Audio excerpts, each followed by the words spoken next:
muhtaç kılmayın. Hazineyden bir gün merli rızkıya sen bana mergen muhtaç kılmayın. Hazineyden bir gün merli rızkıya sen bana mergen muhtaç kılmayın.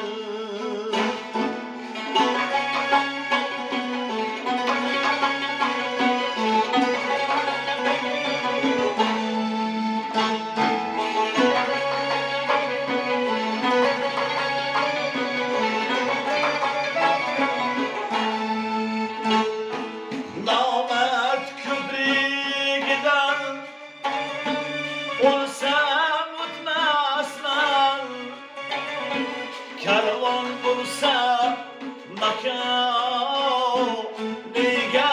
bormaslan.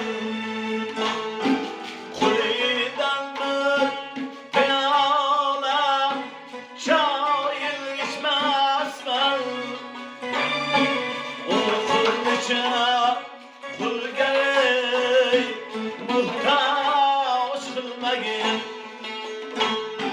Mardlikni mardga muhtaç kılmayın.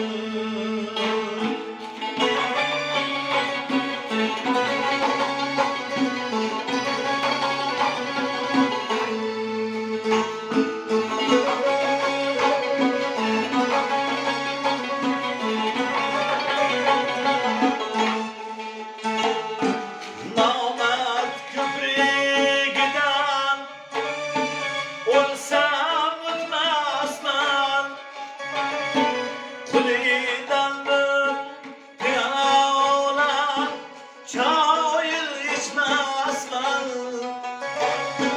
O'g'ilcha pulga muhtaç kılmayın. Mardlikni mardga muhtaç kılmayın.